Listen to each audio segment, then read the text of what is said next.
2008년과 지금과를 조금 비교를 해보면 거의 한 3년에 걸쳐서 1%에서 5.25%까지 425bp의 금리 인상이 이루어졌고요. 지금은 13개월 만에 475bp가 올라갔잖아요. 5월 3일 날 올라가면 500bp 금리 인상이 이루어진 거고요. 이런 금리 인상이라든지 시장 금리의 상승이 거의 2배속입니다.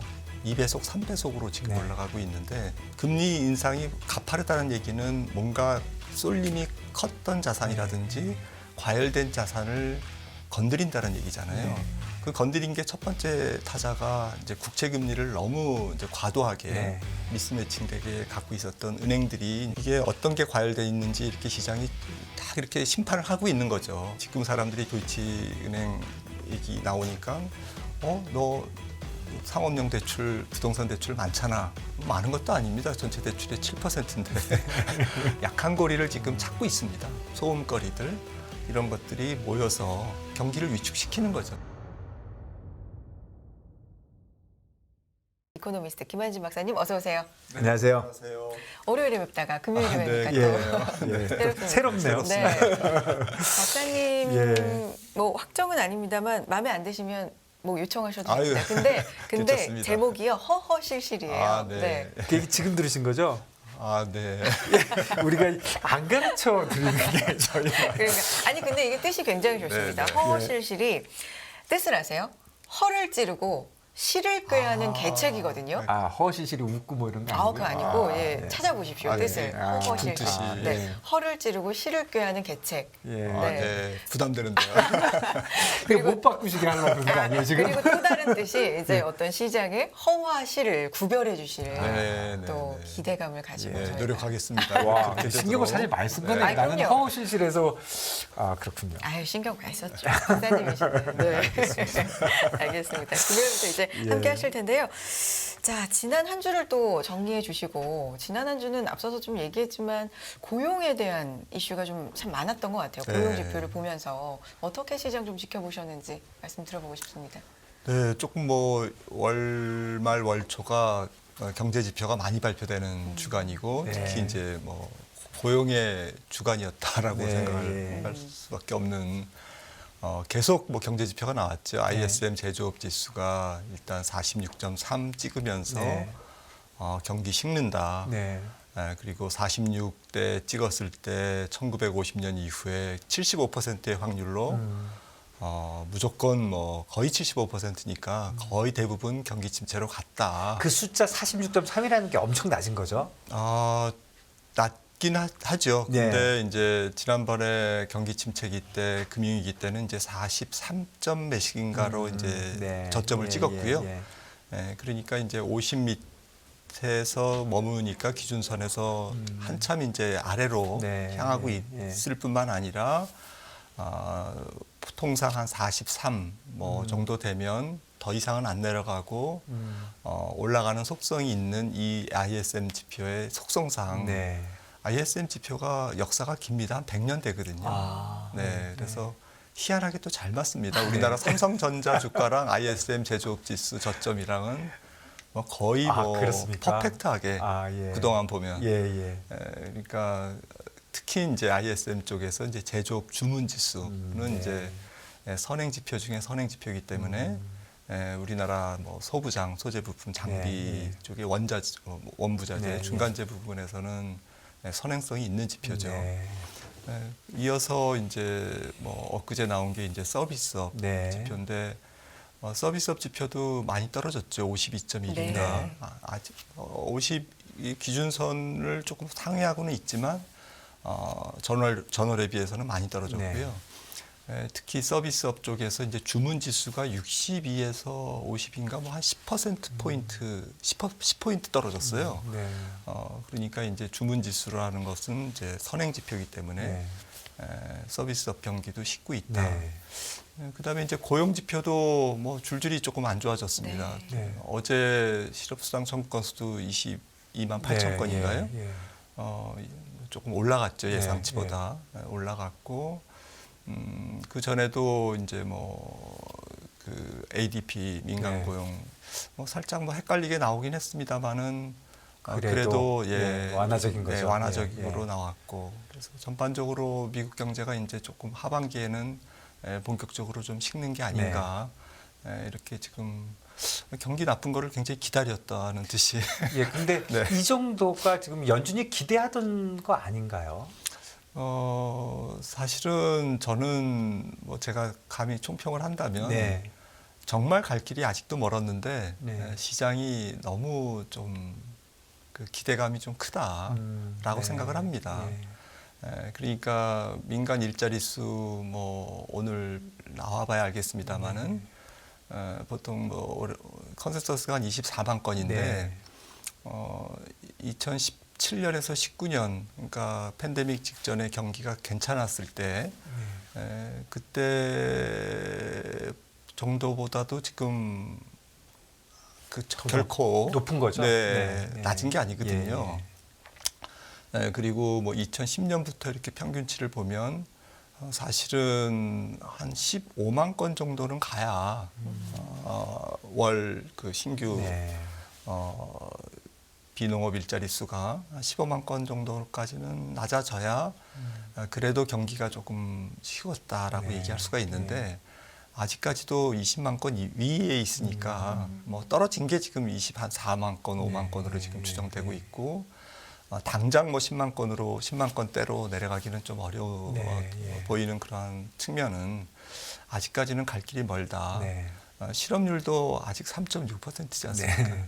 임금 상승률도 오늘 밤에 나와봐야 알겠지만 0.3% 전월비 증가로 네. 보이는데 높은 거거든요. 네. 제로 내지는 마이너스가 나와야 됩니다. 예. 그러니까 시장은 일단 추세가 하향 쪽으로 잡혀가고 있는 것에 대해서 환호하고 있지만 네. 아직 갈 길은 멀다. 저는 그렇게 생각을 합니다. 그렇군요. 네. 침체에 대한 우려가 그러니까 약간 경기가 식고 있는 거는 지금 확인을 하고 있는데 이게 속도가 너무 빠른 거 아니야? 갑자기 냉각하는 거 아니야에 대한 두려움이 좀 많이 팽배해 있다라는 생각이 들거든요. 이런 쪽에 대해서는 어떻게 보시는지요? 네, 그렇죠. 네. 지금 사실은 힌트를 지난 3월 22일 FOMC 직전 FOMC에서 발표된 연준의 그 썸머리 오브 이코노믹 프로젝션이라고 SEP가 이제 발표가 됐는데 그때 0.4% 올해 성장률을 연준이 전망했습니다. 네. 연준이 그냥 전망하는 건 아니거든요. 그렇겠죠. 굉장히 고민해서 0.4%를 전망했는데 지금 1분기 성장률이 아틀란타 GDP 나우캐스팅을 보니까 1.5% 네. 최근에 조금 더 낮아지긴 할 것 같습니다. 그리고 2분기가 뭐 가봐야 알겠습니다만은 2분기 사실은 뭐 지났죠. 제 생각에는 한 0.5%, 한 0%대 낮은 성장률. 네. 그러니까 1분기 한 1.45%, 네. 2분기 미국 GDP가 연율로 한 0.5%. 라면 이제 하반기에는 무조건 마이너스거든요. 0.4를 도달하려면. 그러면 연준이 사실은 목표하고 있는 부분이죠. 그렇게 돼야 올해 연말에 근원 PC 인플레이션이 FOMC의 SEP에 따르면 3.6%, 근원 PC 인플레이션이 올 연말에 3.6%를 도달할 수 있다. 3.6%라는 것은 연준의 목표치인 2%보다 훨씬 높은. 아직도 높다. 그리고 내년에 1.2% 성장률을 전망했습니다. 그러면 미국 잠재 성장률 뭐 한 1.78보다는 훨씬 낮은 성장률이거든요. 내년까지도 성장률이 낮을 거다라고 연준은 보고 있습니다. 저희보다는 연준이 훨씬 더 데이터를 많이 갖고 있기 때문에 그렇죠. 저는 올해 0.4 특히 그렇다면 하반기에는 마이너스 성장이 한 마이너스 0.5에서 0.8 사이라면 시장에서는 그거를 경착륙이라고 부르거든요.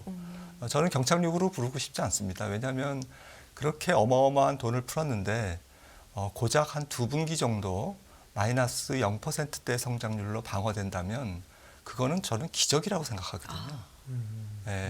그리고 올해 3.6 근원 PCE가 내년에 뭐 3% 아래로 내려간다면 이거는 전체적인 그림으로 보면 굉장히 소프트한 연착륙이죠. 그래서 뭐 주식시장에서 기대하는 것은 훨씬 더 그것보다도 낮은 성장률과 또 플러스 낮은 물가의 조합을 기대하겠지만 현실적으로 좀 어려운 거고요. 거기서 이제 연준은 뭐 이게 그 파월 의장이 얘기했죠. 은행 문제가 만약에 더 커지지 않는다라는 전제 조건에서는 올해는 이제 금리 인하를 안 할 것 같다라고 이제 연준은 보고 있는 거고요. 은행 문제가 가세되면 그러니까 은행의 대출 축소가 경기를 위축시키는 쪽의 방향으로 작동된다면 약간 무질서하게 경착륙이 경기 침체가 일어날 가능성이 크고 이거는 이제 통화정책 기조를 좀 뒤흔드는 그러니까 조기에 또 금리를 좀 내릴 수 있는 그러한 변수로 작용하는데 이거는 이제 베이스 시나리오는 아니죠. 그리고 어제도 뭐 연준 인사들이 얘기했듯이 은행 시스템은 그냥 그럭저럭 굴러갈 것 같습니다. 당분간은. 그래서 그런 일은 없다라고 생각하면 연준의 피벗까지 이어서 말씀드리면 연내 피벗은 좀 금리 인하는 없는 게 아닌가. 그럼에도 마이너스 성장률로 감에도 불구하고 그렇게 생각을 해야지 마이너스 성장률이 들어가니까 연준이 피벗을 하겠다. 그거는 올해 연말에 3.6%의 근원PCE 물가 목표를 달성 못한다는 얘기와 같거든요. 그러니까 앞뒤가 안 맞는 거죠. 네, 그러면 지금 쭉 얘기해 주신 이런 스토리가 사실은 연준이 지금 생각하고 있는 스토리잖아요. 그리고 연준은 분명하게 지금 말씀해 주신 대로 연말까지 안 내리겠다고 하는데 뭐 수합 시장 이런 데서는 뭐 확실하게 보여주거든요. 지금 그러니까 뭐 매일매일 왔다 갔다 하지만 요즘은 2년짜리 금리가 하루에 20bp 움직이는 건 일도 아니니까. 그래서 아무리 안 잡아줘도 4.25는 돼 있는 것 같아요. 그렇습니다. 4에서 4.5로 왔다 갔다 하니까 오늘은 더 아래에 있는 것 같아요. 서너 번 인하죠. 그러면 연준이 얘기했던 건 5.25잖아요. 5.1이니까. 그러면 1%. 아니면 이번에 안 올려도 3번 내려야 되거든요. 맞습니다. 이거는 지금 연준의 이 시나리오보다 시장은 더 어떻게 보는 거죠? 더 좋게 보는 거죠? 그렇죠. 뭐 왔다 갔다 하는 거지만 워낙 뭐 패드워치 선물 시장이 좀 뭐 들쭉날쭉하니까 매일. 근데 어쨌든 시장은 좀 보고 싶은 것만 보고 있는 것 같고 만약에 마켓의 선행성을 우리가 좀 존중한다면 아마 그 사이에 그러니까 지금부터 뭐 한 3분기 언저리 사이에 은행에 어쨌든 큰 문제가 발생해야 되는 거죠. 그렇게 되려면 뭔가가 터져서 뭐 안 좋은 게 터져서 연준이 이제 통화 정책이 어떤 뭐 아주 체계적인 그리고 계획적인 뭐 이제 그런 상태로만으로 갈 수 없는 그런 돌발적인 변수가 생겨야 이제 그렇게 되지 않을까. 그러니까 연준도 금융권에 문제가 생기면 다를 수 있다고 얘기했으니까 지금 시장은 그렇다면 금융권에 문제가 좀 생기는 걸로 예측하고 있다. 이렇게 좀 좁혀서 생각할 수도 있겠네요. 근데 금융권의 문제라는 게 어떻게 뭐 SVB처럼 어떤 애가 또 파산을 하고 이런 게 막 정신없는 게 아니라 그냥 금융권의 규제를 어저께도 뭐 늘린다고 막 그러잖아요. 뭐 대형은행들 규제 더 하겠다고 하니까 그냥 은행들이 아주 좀 완만하게 대출을 좀 줄여가고 그런 쪽으로 가면은 뭐 제가 너무 좋은 쪽으로 생각하고 너무 시장이도 많고 연준도 많고 둘 다 맞으면 어떤가 이런 생각을 해보면 그래 급격한 무질서가 아니라 질서 있게 조금 그냥 이렇게 내려갈 수는 없을까요? 질서 있게 대출은 축소될 것 같습니다. 자연스럽게 축소될 것 같은데요. 그거는 뭐 금융의 뭐 위기라든지 금융시장의 혼란 이런 것 측면보다는 경기 침체를 가속화하는데 민간은행이 일조하는 그러면서 금리 인상 효과를 민간은행이 오히려 이제 더해주는 이제 그런 역할을 할 것 같은데요.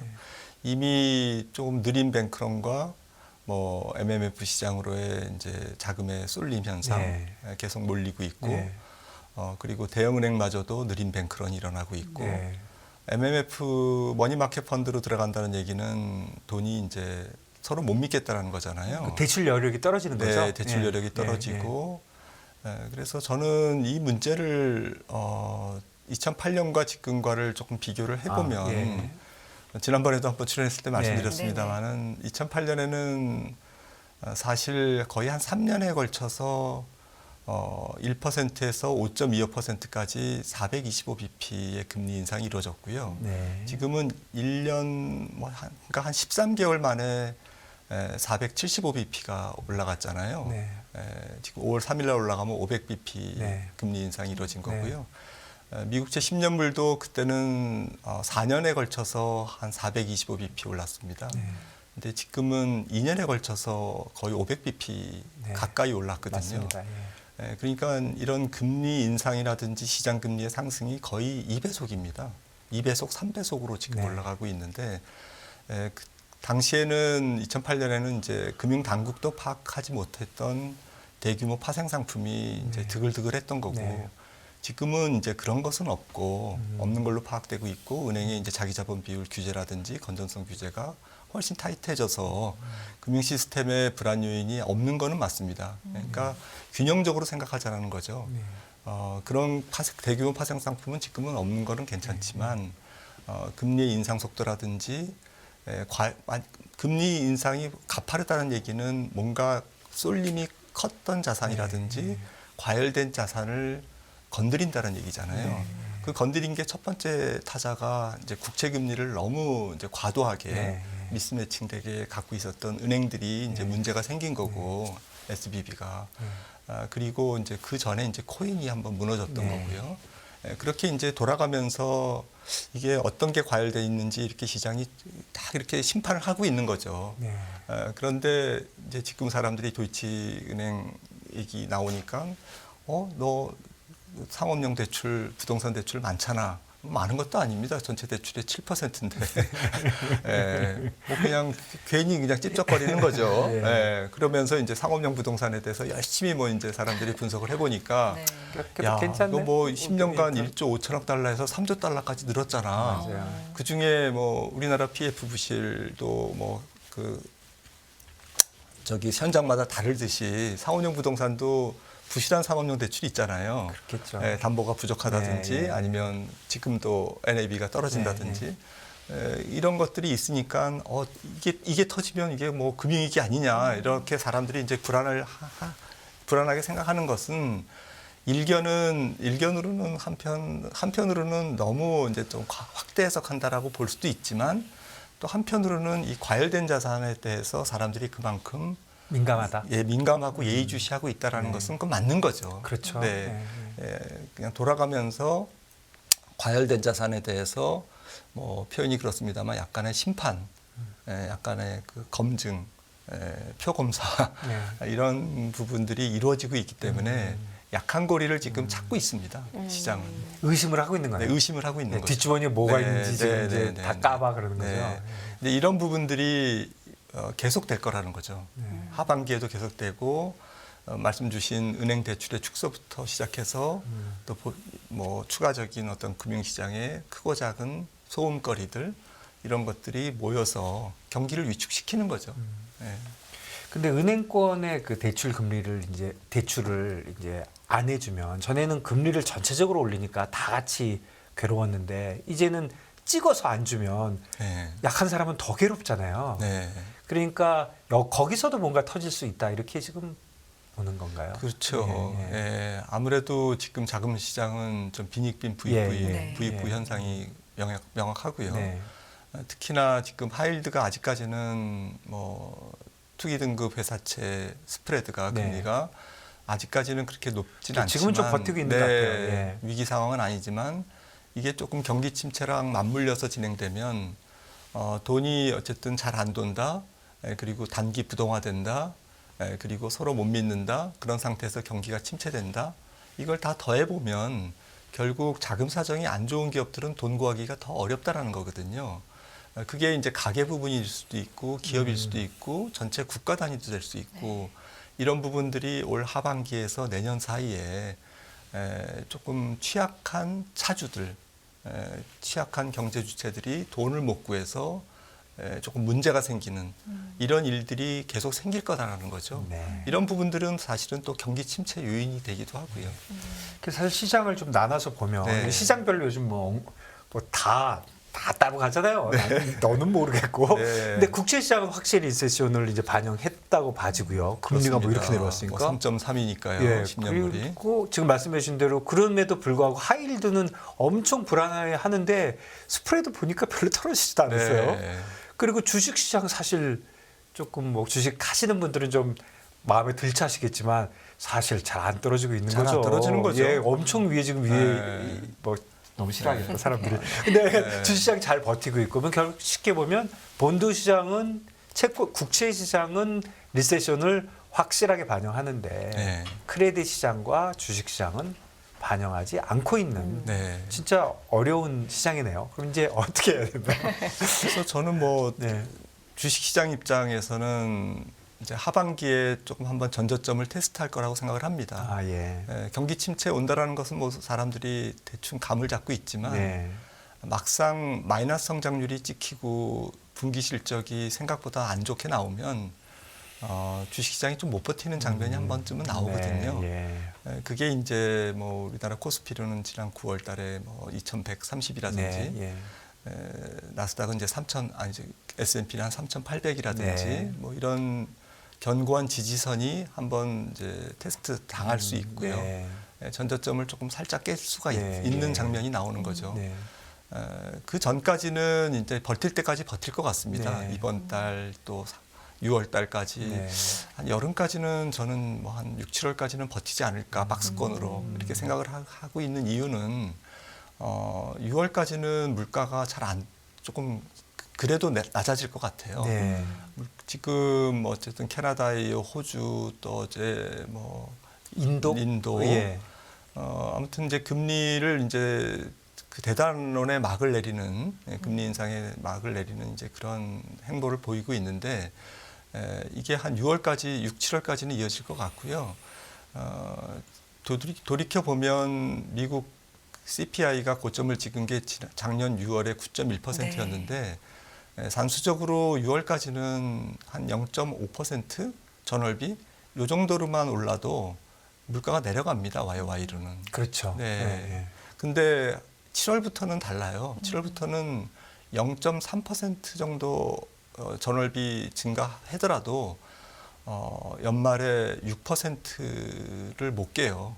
CPI가. 그렇죠. 예. 네. 그러니까 하반기는 사람들이 물가가 떨어진다고 그러는데 왜 안 떨어져? 이렇게 지금 굉장히 당황스럽게 생각할 수 있는 개연성이 있거든요. 네. 그리고 이제 경기는 이제 낮아지는데 물가는 상대적으로 경기보다는 안 떨어지고 물가가 안 떨어진다는 얘기는 사실은 좀 약간 스태그플레이션적인 그리고 시장 금리도 장기물이 조금 왔다 갔다 하고 특히 저는 시장에서 굉장히 민감한 금리는 MMF 시장이 지금 커지고 있기 때문에 6개월에서 3개월 트레저리 빌, 이 금리가 중요한데요. 네.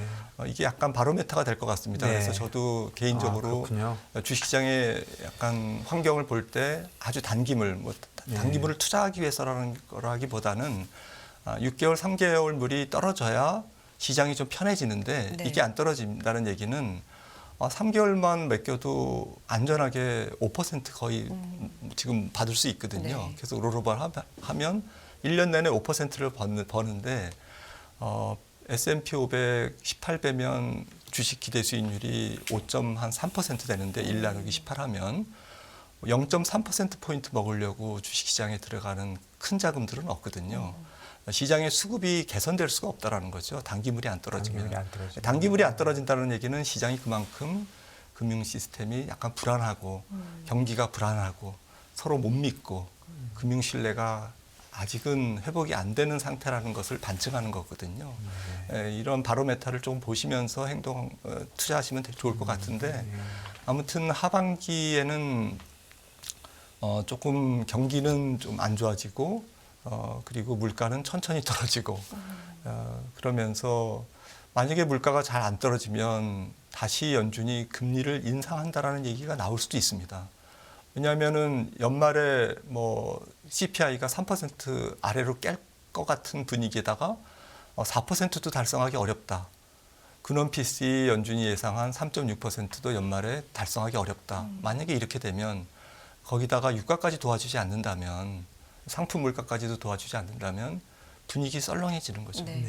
그래서 전체적으로 저는 하반기에 더 불확실성이 커질 거라고 봅니다. 네, 지금 리스크가 지금 양쪽에 똑같이 있는 게 아니라 한쪽은 좀 낙관적으로 보니까 반대쪽 리스크가 많은 거네요. 이것저것.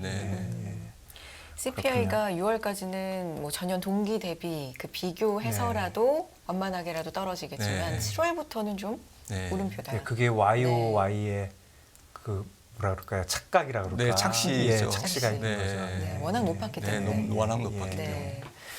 그렇군요. 네. 앞선 말씀 중에서 사람들이 의심의 눈초리가 좀 가득하다라는 말씀이 저는 진짜 와닿거든요. 그게 시장 분위기인 것 같아요. 경제 분위기인 것 같고. 그런 와중에 정말 잠복돼 있는, 우리가 뭐 변수를 예측한다는 건 불가능합니다만 잠복돼 있는 금융 위험? 뭐 그런 게 지금 혹시 박사님 생각에 있다. 그러면 어떤 게 좀 있을까요? 이번에는 조금 뭐 이렇게 그 표면적으로 크게 터지는 일은 없지만 약간 골병 든다 그럴까요? 그러니까 약간 성장률을 갉아먹는 요인들이 많을 것 같아요. 아, 그래요? 그러니까 저금리 때문에 좀비 기업이 계속 존재하고 있죠. 뭐 좀비 기업이 일본에 가면은 좀비들이 왔다 갔다 한다고 얘기를 제일 많다고 아베노믹스 때문에 이제 많다고 얘기를 하는데 좀비 기업. 일본뿐만 아니라 전 세계 좀비 기업들이 많습니다. 제로금리에서 지금까지 이제 살아남은 이자를 못 내는 영업이익으로 그런 기업들이 이제 많고요.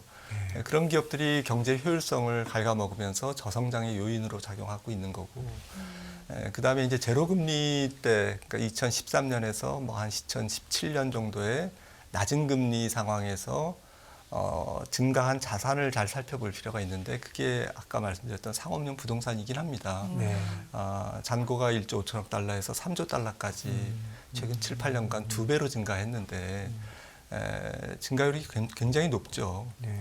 그래서 사실 2008년도 미국 금융위기 이후에 주거용 부동산은 이제 투자가 굉장히 줄었어요. 그래서 주택 가격의 상승 요인도로도 작용을 지금 한 측면이 있는데 반면에 이제 상업용 부동산은 계속 증가했습니다. 2008년에 살짝 좀 둔화됐다가 지속적으로 증가했고 이런 부분들이 이제 경기가 죽으면 공실률이 좀 증가한다든지 좀 이렇게 그래서 이제 LTV가 조금 줄어들면 은행이 이제 조금 돈 더 갖고 와라 그러면은 뭐 배째라 이렇게 이어질 수가 있는 거죠. 그래서 모든 상업용 부동산이 그렇다는 말씀이 아니고 부분적으로 이제 그런 일이 있을 수 있다. 그냥 과열된 자산에 대한 좀 후유증, 또 제로금리에서 크게 많이 늘었던 과열 자산이 조금 이번 한 사이클을 돌아서 경기 침체기 때 문제가 생긴다면 상업용 부동산 문제가 조금은 있을 수가 있고요. 그 다음에 이제 부실 기업들이 이제 대출을 많이 받고 또 부실 기업들이 발행한 채권을 담보로 CBO, CLO 이런 것들을 많이 발행했거든요. 구조화 증권을. 이 구조화 증권들이 이제 가격이 떨어지겠죠. 그러면 이걸 가지고 있는 누군가는 금융회사나 헤지펀드는 문제가 생기겠죠. 그래서 이제 한두 개가 무너진다든지. 그러니까 이것도 사실은 제로금리가 낳은 기형적인 그러한 과열 현상에 대한 심판. 이 아직 다 끝나지 않았다. 아직 진행되고 있고 경기 침체가 일어나면 워렌 버핏이 그런 얘기를 했잖아요. 수영장에 물이 빠지면 누가 옷을 입고 있는지 벗고 있는지 알 수 있다. 이제 지금은 제로금리에 다 묻혀서 다 잘 살고 이렇게 굴러왔지만 이제 경기가 침체되면 이제 그런 것들이 드러나는 거죠. 그런 것들이 약간 뭐 전체적으로 2008년 금융위기 같은 상황은 아니지만 이곳저곳에서 경기를 조금 더 갉아먹는 그런 역할을 하면서 경기 회복이 내년도에도 그렇게 조금 제한되는 요인으로 작용하지 않을까 싶습니다. 골병이란 말씀이. 진짜 오늘 핵심적인 단어 많이 말씀해 주셨습니다. 다음 주 금요일에도 모셔서 한 주간 또 정리해보고 의견 듣도록 하겠고요. 김한진 박사와 함께했습니다. 고맙습니다. 감사합니다. 감사합니다. 금융투자로 돈 벌기 쉽지 않으시죠? 그런데 불가능한 것도 아니죠. 글로벌 IB 트레이더의 눈으로 본 더 넓은 금융의 세계, 그들의 투자의 기술 정말 궁금하지 않으십니까? 여러분들을 응원합니다.